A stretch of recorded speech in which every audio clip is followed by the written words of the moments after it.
Welcome to our channel. इस video में हम कक्षा 6वीं के विषय विज्ञान के अध्याय 4 पदार्थों का पृथक्करण के प्रश्नों के उत्तर करेंगे। इस वीडियो को सुनने मात्र से ही आपको सारे प्रश्नों के उत्तर याद हो जाएंगे। अगर आपने हमारे चैनल को अभी तक सब्सक्राइब नहीं किया है तो हमारे और अन्य वीडियो के लिए चैनल को जल्दी से सब्सक्राइब कर ले और इस वीडियो को लाइक कर अपने फ्रेंड्स को जरूर शेयर करें। तो चलिए शुरू करते हैं। सबसे पहले हम इनके उत्तर दीजिए के प्रश्नों को करेंगे। इसमें सबसे पहला प्रश्न है, मिश्रण से आप क्या समझते हैं? इसका उत्तर है, जब दो या दो से अधिक पदार्थ किसी भी अनुपात में मिलाया जाता है तो मिश्रण बनता है। मिश्रण के गुण उनके अवयवी पदार्थों के गुणों पर निर्भर करते हैं।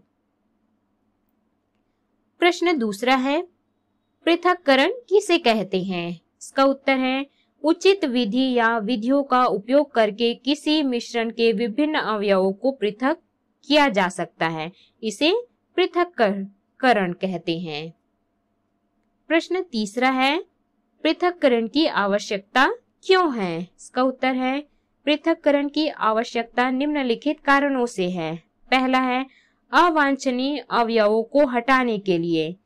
चिमनियों से निकलने वाले धुएं से बिना जला कार्बन तथा राखों के कण को अलग किया जाता है। इससे वायु प्रदूषण को कम किया जा सकता है। दूसरा है, उपयोगी पदार्थ प्राप्त करने के लिए। समुद्र के पानी का वाष्पीकरण करके साधारण नमक प्राप्त किया जाता है। साधारण नमक रसोई घरों में बहुत उपयोगी है। तीसरा है, शुद्ध पदार्थ प्राप्त करने के लिए। गन्ने के रस से शक्कर के रवे प्राप्त किए जाते हैं, जबकि अशुद्धियां रस में ही रह जाती है। अगला है, इनके उत्तर दीजिए में सबसे पहला प्रश्न है, खदानों से प्राप्त कोयले से लोहे के टुकड़ों को पृथक करने के लिए किस विधि का उपयोग किया जाता है? इसका उत्तर है, खदानों से प्राप्त कोयले से लोहे के टुकड़े को पृथक करने के लिए चुंबकीय पृथक्करण विधि का उपयोग किया जाता है। प्रश्न दूसरा है, मिट्टी के तेल तथा पानी के मिश्रण को आप किस विधि से पृथक करेंगे? सचित्र स्पष्ट कीजिए। इसका उत्तर है, मिट्टी के तेल तथा पानी के मिश्रण को पृथककारी कीप द्वारा पृथक्करण करते हैं। इस विधि में मिश्रण को पृथककारी कीप में डालकर कुछ समय के लिए छोड़ दें। पानी की भारी परत नीचे और मिट्टी के तेल की हल्की परत ऊपर आ जाती है। कीप का स्टॉप कॉर्क खोलकर पानी की भारी परत को बीकर में एकत्रित कर ले। इस प्रकार दोनों अमिश्रणीय द्रवों को पृथक कर लिया जाता है। इसमें हमको इस प्रकार से पृथककारी कीप द्वारा पृथक्करण का चित्र बनाना है। अगला है प्रश्न तीसरा, दैनिक जीवन में निथारने की विधि द्वारा पृथक्करण के दो उदाहरण दीजिए। इसका उत्तर है, पहला है, गंदे जल को पीने योग्य बनाने के लिए उसमें फिटकरी के टुकड़े को धागे से बांधकर घुमाते हैं। फिटकरी को बाहर निकालकर बीकर के द्रव को स्थिर छोड़ दें। कुछ समय पश्चात मिट्टी के कण फिटकरी के कारण भारी होकर बीकर की तली में बैठ जाता है। साफ जल को दूसरे बीकर में निथार लेते हैं। दूसरा है, दो अमिश्रणीय द्रवों को पृथक करने के लिए भी निथारने की विधि का प्रयोग किया जाता है। जैसे तेल और पानी के मिश्रण में से तेल तथा पानी को पृथक करने के लिए मिश्रण को पृथककारी कीप में डालकर कुछ समय के लिए छोड़ देते हैं। पानी की भारी परत नीचे तथा तेल की हल्की परत ऊपर आ जाती है। कीप का स्टॉप कॉर्क खोलकर पानी की भारी परत को बीकर में एकत्रित कर लिया जाता है। अगला है प्रश्न चौथा, निम्नलिखित मिश्रणों के पृथक्करण में अवयवों के किस गुण का उपयोग किया जाता है? इसका उत्तर है, गेहूं तथा भूसा। इसको भारों में विभिन्नता के गुण के आधार पर अलग किया जाता है। वह है लोहे का चूर्ण तथा रेत। इसको अलग करने के लिए चुंबकीय गुण का उपयोग किया जाता है। स है नारियल तेल एवं जल। इसको पृथक करने के लिए अमिश्रणीय द्रवों के गुण का उपयोग किया जाता है।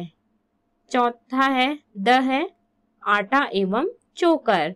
इसमें आकार में विभिन्नता गुण का उपयोग कर इसको अलग किया जाता है। अगला है अभ्यास के प्रश्न। सही विकल्प चुनकर लिखिए। पहला है निम्नलिखित में से किस मिश्रण को हाथ से बीनकर पृथक किया जा सकता है? इसका उत्तर है चावल तथा कंकड़। दूसरा है दाल को धोकर साफ करने में किस विधि का उपयोग किया जाता है? इसका उत्तर है निथारना। तीसरा है लोहे एवं कोयले के चूर्ण को पृथक करने के लिए किस विधि का प्रयोग किया जाता है? इसमें आ जाएगा चुंबकीय पृथक्करण। चौथा है आयोडीन तथा नमक के मिश्रण से आयोडीन को पृथक करने की विधि है, तो इसका उत्तर है ऊर्ध्वपातन। अगला है उचित संबंध जोड़िए। यहाँ पर कॉलम क और कॉलम ख का उचित संबंध जोड़ना है, तो इसका उत्तर है पहला है नौसादर तथा रेत को अलग करना, तो इसके उत्तर में आ जाएगा ऊर्ध्वपातन। दूसरा है गंदे पानी में फिटकरी मिलाना, भारण। तीसरा मिश्रण को तेज गति से घुमाना, अपकेंद्रण। चौथा मूंगफली का तेल तथा जल पृथक्कारी कीप द्वारा। पांचवा है रेत तथा लोहे का चूर्ण, चुंबकीय पृथक्करण। छठवा है साधारण नमक का जल में विलयन, वाष्पीकरण। अगला है प्रश्न तीसरा, रिक्त स्थानों की पूर्ति कीजिए। तो इसमें सबसे पहला खाली स्थान है, इसमें खाली स्थान में आ जाएगा चुंबकीय पृथक्करण। चुंबकीय पृथक्करण विधि द्वारा कचरे के ढेर से लौह चूर्ण पृथक करते हैं। दूसरा है खाली स्थान में आ जाएगा पृथक्कारी कीप की सहायता से दो परस्पर अमिश्रणीय द्रवों को अलग किया जाता है। तीसरा है यहाँ खाली स्थान में आ जाएगा छानना। छानना विधि द्वारा आटे से चोकर पृथक किया जाता है। चौथा है उड़ावनी। उड़ावनी विधि द्वारा गेहूं से भूसा अलग किया जाता है।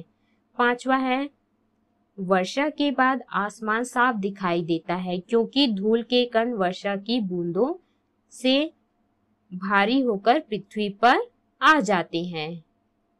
छठवा है यहाँ खाली स्थान में आएगा वाष्पीकरण विधि द्वारा समुद्र तल से पानी वाष्प में बदलकर बादल बनता है, तथा यहाँ खाली स्थान में आएगा संघनन। संघनन विधि द्वारा वर्षा में बदल जाता है। अगला है प्रश्न चौथा। निम्नलिखित प्रश्नों के उत्तर दीजिए। पहला, डामर गोली, नैप्थलीन तथा रेत के मिश्रण को किस प्रकार पृथक करेंगे? इसका उत्तर है डामर गोली तथा रेत के मिश्रण को ऊर्ध्वपातन विधि द्वारा पृथक करेंगे। इस विधि में एक पोर्सिलेन की प्याली में थोड़ा डामर गोली तथा रेत का मिश्रण लीजिए। इस मिश्रण को कांच की कीप से उल्टा कर ढक दीजिए। कीप की नली में रुई लगाकर इसे बंद करके गर्म कीजिए। मिश्रण से धुआं निकलने लगेगा। अब प्याली को गर्म करना बंद कर दें। कुछ समय पश्चात कीप की भीतरी सतह पर डामर की वाष्प ठंडी होकर बूंदों के रूप में जम जाएगा और प्याली में रेत शेष रह जाएगा। इसके उत्तर में आपको इस प्रकार से चित्र बनाना है। अगला है प्रश्न दूसरा, नारियल तेल तथा पानी के मिश्रण को पृथक करने के लिए प्रयुक्त विधि को समझाइए। इसका उत्तर है नारियल के तेल तथा पानी के मिश्रण को पृथककारी कीप द्वारा पृथक्करण करते हैं। इस विधि में चित्रानुसार मिश्रण को पृथककारी कीप में डालकर कुछ समय के लिए छोड़ दें। पानी की भारी परत नीचे और तेल की हल्की परत ऊपर आ जाती है। कीप का स्टॉप कार्क खोलकर पानी की भारी परत को बीकर में एकत्रित कर लेते हैं। नारियल तेल कीप में शेष रह जाता है। इस प्रकार दो अमिश्रणीय द्रवों को पृथक कर लिया जाता है। इसमें आपको इस प्रकार से पृथककारी कीप द्वारा पृथक्करण का चित्र बनाना है। अगला है प्रश्न तीसरा, फिटकरी के विलयन से फिटकरी कैसे पृथक करेंगे? इसका उत्तर है फिटकरी के विलयन से फिटकरी को आसवन विधि द्वारा पृथक करेंगे। इस विधि में चित्रानुसार कोनिकल फ्लास्क में फिटकरी का विलयन लेकर गर्म करते हैं। निकलने वाली वाष्प को कांच की नली की सहायता से बर्फ में रखी परख नली में एकत्रित कर लेते हैं। यह वाष्प परख नली की ठंडी दीवारों के संपर्क में आते ही पानी की छोटी छोटी बूंदों के रूप में एकत्रित हो जाती है तथा फिटकरी कोनिकल फ्लास्क में शेष रह जाती है। अगला है प्रश्न चौथा, दूध से मक्खन प्राप्त करने की विधि को समझाइए। इसका उत्तर है दूध से मक्खन अपकेंद्रण विधि द्वारा प्राप्त करते हैं।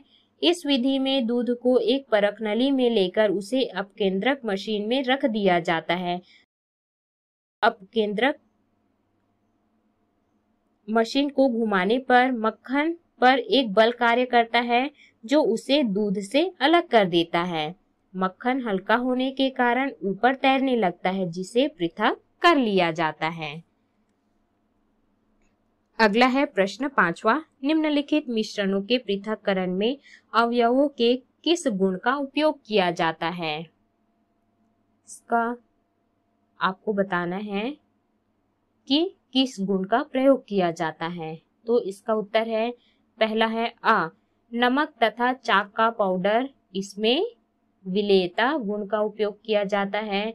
ब है चावल तथा भूसा, इसमें भार गुण का उपयोग किया जाता है। तीसरा है आयोडीन तथा कोयला, इसका उत्तर है ऊर्ध्वपातन। द है लौह चूर्ण तथा लकड़ी का बुरादा, इसमें चुंबकीय गुण का उपयोग करते हैं। ई है रेत तथा चावल का मिश्रण, इसमें कणों के आकार गुण का उपयोग किया जाता है। अगला है प्रश्न छठवां, समुद्री जल से नमक किस प्रकार प्राप्त किया जाता है? इसका उत्तर है समुद्री जल से नमक वाष्पीकरण विधि द्वारा प्राप्त किया जाता है। ज्वार के समय समुद्री जल को छोटी छोटी क्यारियों में एकत्रित कर लिया जाता है। यह जल सूर्य प्रकाश की गर्मी से वाष्पीकृत हो जाता है तथा नमक क्यारियों में बचा रह जाता है। अगला है प्रश्न सातवां, किसी मिश्रण के अवयवों को पृथक्करण की विधि के चुनाव के क्या आधार हैं? इसका उत्तर है किसी मिश्रण के अवयवों को पृथक करने के लिए एक अवयव के गुण के उस गुण का उपयोग किया जाता है जो दूसरे अवयव में ना हो। यही पृथक्करण की 4 विधियों के चुनाव का आधार है। अगला है प्रश्न 8वां, नदी के पानी को पीने योग्य बनाने के लिए जल शोधन संयंत्र में प्रयुक्त की जाने वाली पृथक्करण की 4 विधियों के नाम लिखिए। इसका उत्तर है नदी के पानी को पीने योग्य बनाने के लिए जल शोधन संयंत्र में प्रयुक्त की जाने वाली पृथक्करण की 4 विधियों के नाम हैं अवसादन, निथारना, भारण तथा छानना। अगला है प्रश्न 9वां, आसवन विधि का सचित्र वर्णन कीजिए। इसका उत्तर है आसवन विधि द्वारा विलयन में उपस्थित विलेय और विलायक को पृथक किया जाता है। उपकरणों को चित्रानुसार जमाएं तथा कोनिकल फ्लास्क में नमक का विलयन लेकर गर्म करें। निकलने वाली वाष्प को कांच की नली की सहायता से बर्फ में रखी परख नली में एकत्रित करें। यह वाष्प परख नली की ठंडी दीवारों के संपर्क में आते ही पानी की छोटी छोटी बूंदों के रूप में एकत्रित हो जाती है तथा नमक कोनिकल फ्लास्क में शेष रह जाता है। इसमें पानी के वाष्प में बदलने की क्रिया को वाष्पीकरण तथा वाष्प के पुनः पानी में बदलने की क्रिया को संघनन कहते हैं। इसमें इस प्रकार से आपको आसवन का चित्र बनाना है। अगला है प्रश्न 10वां, अपने आसपास ऐसे उदाहरण खोजिए तथा अपनी कॉपी में लिखिए जहां अवसादन तथा या निथारने की प्रक्रिया हो रही हो। इसका उत्तर है हमारे आसपास अवसादन या निथारने की प्रक्रिया। पहला, जल संस्थानों में जल को शुद्ध करने के लिए। दूसरा, सेप्टिक टैंकों तथा नालियों में से निकलने वाले जल को धातु के बड़े बड़े फिल्टरों से छानने के लिए। तो इस प्रकार से हमने सभी प्रश्नों के उत्तर किए। इस वीडियो को सुनने मात्र से ही आपको सभी प्रश्नों के उत्तर याद हो जाएंगे।